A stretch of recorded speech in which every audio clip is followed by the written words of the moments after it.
1993-yili 6 ayning 19-kuni kecha tarixning alohida ishlar yilnomasiga yangi qurlar xotirlandi. Poskam nahisidan Qarg'iliq nahisiga chiqqan musibat xabari diyorimizning barliq bulung pushqoqlariga qadar chaqmoq tezligida tarqaldi. Kishilar ixtiyorsiz ko'zlariga yosh oldi. Dillar ochiq o'rtandi. Lavlar titrab, tillar duoga yo'tkaldi. Qo'llar Allohga iltijo qilib igiz ko'tarildi. El ichi ajoyib tuyg'ularda chayqaldi. Nahiya pichirlamoqda, zimin ig'irlashmoqda. G'alchilar va muxlislar tinimsiz tipirlamoqda edi. Yo'llarda qatnash, ko'zlarda liq yosh iqin olmoqda edi. Chunki bugun ahli ulamolar ichidagi bir cho'lpon o'chgan favqulodda motam kuni edi. Bugun ilm o'g'inish ishtiyoqida qush cho'jisidek vichirlayotgan necha ming diniy o'quvchilar kuyimchan ustozidan ayrilgan edi. Tong yo'rug'anda hech qachon bugunkidek birli vaqtda muncha ko'p mehmonlarga sohibxon bo'lib boqmagan nahiya bu rahmatlik mo'tivarning shon sharafini yangidan ko'rayotgandek qilyotdi. Yomg'irdak duo va salomlar osmon zamindan yog'moqda. Xalq saldak oqmoqda. Uning qaynimiga cho'kkan jinoza vidolashish namozini taqazzolik bilan kutmoqda. Saldak iqiyotgan odam dengiziga aylangan jamining yangratqularidan pig'onliq marsiya anglanmoqda.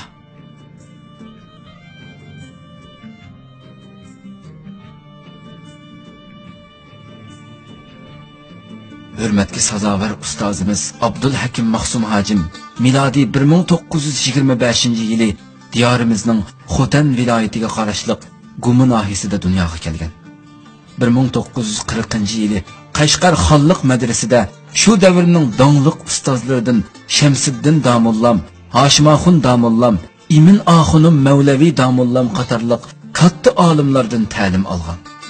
Uzluksiz tirishib, qisqagina vaqt ichida Türkiy, Farisi ve Arap tillarida o'tiladigan hadis ilmi, qonun, siyosat, tarix, coğrafiya, geometriya ve astronomiya qatorliq diniy ve ilmiy fanlarda muntazam tarbiyalangan.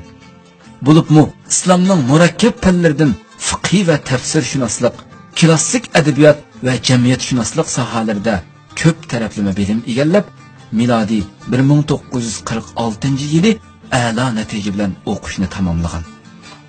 Ustozimiz Abdulhakim Mahsum Hacim zihnining o'tkirligi, asti tutish iqtidorining favqulodda yuqoriligi va yuksak mas'uliyat tuyg'usi bilan tirishishi natijasida diniy ilmlarda voyaga yetib qolmasdan vatan xalqining taqdiriga zich munosabatlik bo'lgan tarix bilimlaridami atrofliq izlangan edi. U tarixiy voqealarning vaqti, o'rni, sababi ve alakadar şahslarının kimliki, təvəlliki, hem türlük alahidilikleri, şundaqla ularının icabi ve selbi təsiri qatarlıq tərəflərinə kadar sallıq ve dəlillik məlumatlarını yadlab qalmasın, şu çağdaki ədəbiyyatının yuqarı pəllisi hesablanğan Navayi, Saidi, Şirazi, Huveyda ve Məşrəf qatarlıq peşivalarının kitaplarını mı yad elib həmmini heyran qaldırğan idi.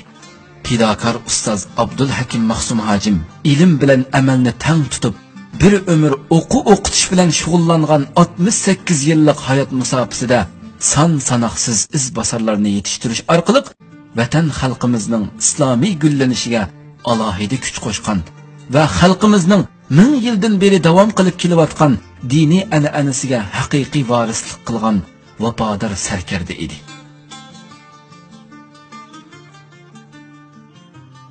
Nadallar tarafından nahaq zulüm çekken, bir ömür zulüm tehditlerinden qutulalmagan, hatta türmelerge taşlanıp, uzun yıllar harlangan bolsumu, itiqatıda mustahkam turup, bir ömür pak yaşagan ve barlığını vatan halkının hidayetiga beg'ishlayan mücahid palvan idi. Ustozimiz Abdulhakim Mahsum Hacim, hakikaten yaxshilikqa buyurup, yamanlıqdan to'sadigan, g'ayvatxo'rlik, tamaxo'rliklardan yiroq qochadigan taqvodor mu'min edi. Darslarni tushunishlik, tartiblik, keng doiralik qilib o'talaydigan, so'rag'anni qanoatlantiradigan iqtidorli ilm ahli edi. Uning kamtar va xushfe'illigidan masala so'rag'uvchilar qiynalmaydi. Kichik bolalar tortinmaydi. Ayollar o'ng'aysizlanmaydi. Ustozimiz Abdulhakim Mahsum hojim kitob yuzida olim bo'lib qolmasdan balki yetishgan notiq edi. Uning juma xutbalarida va butun yezi qishloqlarni aylanib yurib elib borgan sayyora da'vatlarida butun yurt ahli baayni ansorilardek vatanning har qaysi joylaridan kelgan Uyg'ur, Qozoq, Tatar, Tojik taliblarini yotadigan uy, yeydigan osh nonning g'amidan xotirjam qilib, ilm talab qilguvchilarga islom muhojirlari erishgan ne'matlarning ta'mini his qildira olgan edi.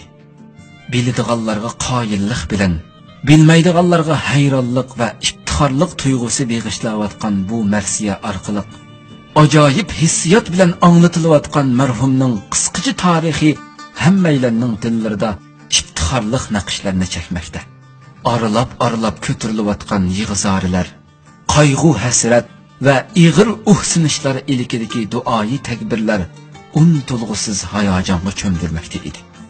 Haqiqatan bo'ladigan ziroat ko'kidan ma'lum degandek, bu olimlik surati oshkorlangan, payg'ambarga voris bo'lish sharti hozirlanib, ulamo atalgan son sanoqsiz ilm xumarlarni islom bilan qanoatlantirib, to'kpikor bog'van bo'lgan unumlik xizmatlari bilan barliq ahli ilmlarning itrof qilishiga erishib, jamoat arbobiga aylangan bu odam Allohning Sharq Turkiston qavmiga avatgan sonsiz solih bandalari qatoridagi mas'uliyatchan musulmon edi.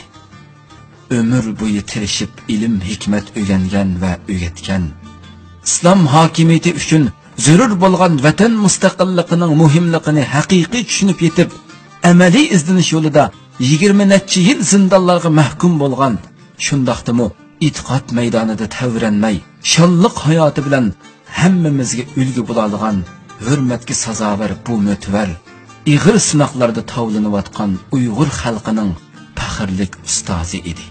Xuddi otasi va ajdodidek el yurtning nurli quyoshi edi.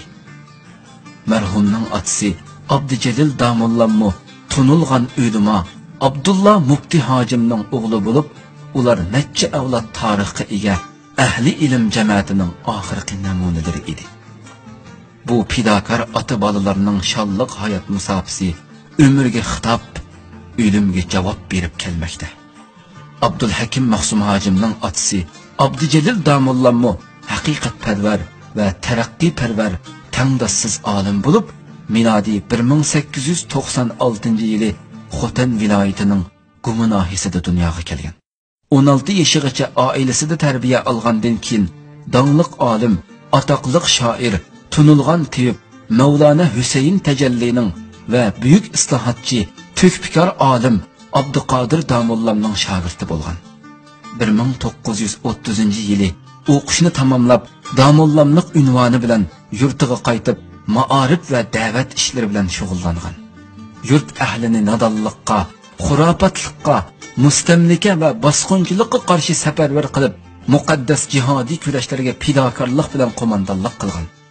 İnqilobning mevasi bo'lgan Sharq Turkiston Islom Jumhuriyatining echinishlik mag'lubiyatidan keyin o'g'li Abdulhakim Mahsumni birga elib, chet elga hijrat qilgan.